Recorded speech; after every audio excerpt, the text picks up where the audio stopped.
This is one of the only, well, one of the few buildings that remain in downtown untouched by time. Here we can check out better in this through this door.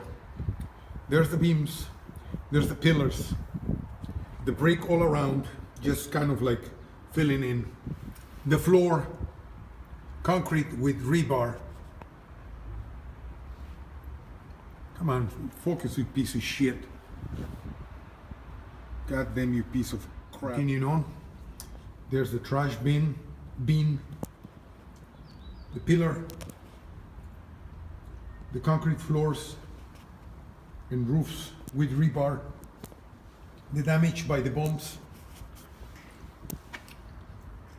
But at the end, nothing happened. They did not collapse. And that's true for the majority of the buildings in Stalingrad. They did not collapse completely. This is part of the main part of this, the downtown area of Stalingrad. And that's what I wanted to see. That little children's play thing. Children's playing around a crocodile or something in the middle. We're gonna see it better in a minute.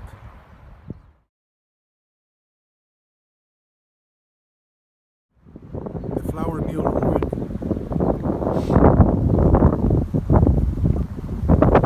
Some Soviet equipment. There's a truck over there with a Katyushka launcher in the back. The Germans used to call it Stalin organ, you know, like an organ to play in a church, to play music. Because they would have 20 projectiles, and they were launched electrically. They were not very accurate, but they would make a noise that scared the shit out of the German troops, and they would cause a lot of damage. So they were really, really scared about it. That is what is left of the Pavlov house. And here's some of the Soviet equipment that survived the war.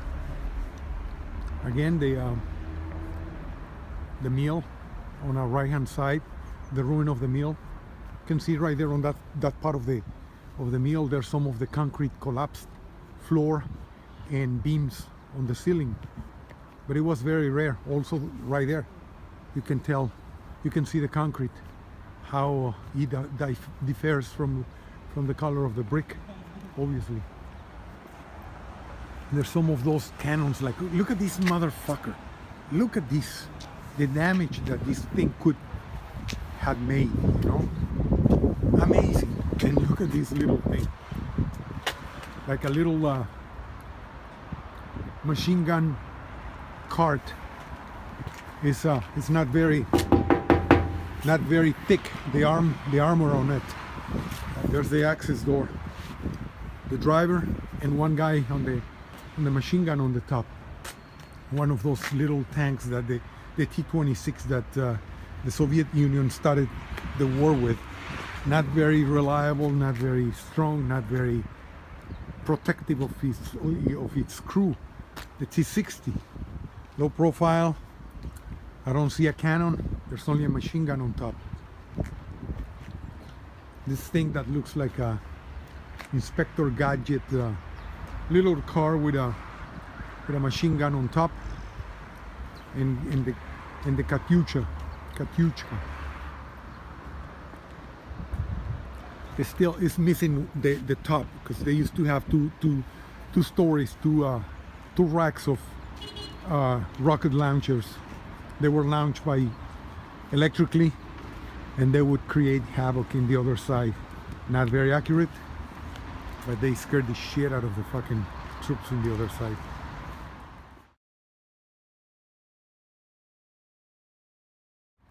And there's the children's play place. It was a fountain. I wish I can read that. Excuse me. There's no access to it. There's a plaque right there. It's still in Russian, but oh well. There's a truck right there. There's some cannons spread all over the ground. Another one there. There's a manhole. There were streets here, there were buildings around here, so there's another manhole over there. You know, and this is part of the old Stalingrad standing.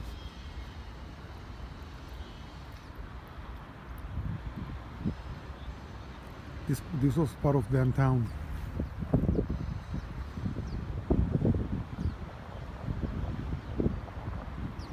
Yeah, it's a crocodile in the center of the fountain. Kind of like a symbol of Stalingrad. The monument over there in the museum. We're walking here in this beautiful park in this chilly, nice autumn afternoon, or yeah, afternoon already. The name of this walk, the name of this passage, the name of this park is Shuikova, after Marshal Shuikov, who liberated this city from the hands of the Nazis, who took prisoner Marshal von Paulus, and who took Berlin. We're gonna see his monument right now.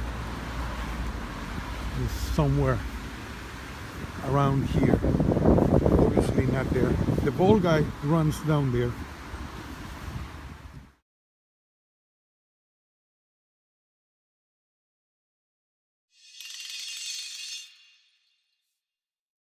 Here's the monument to Marshal Shuikov.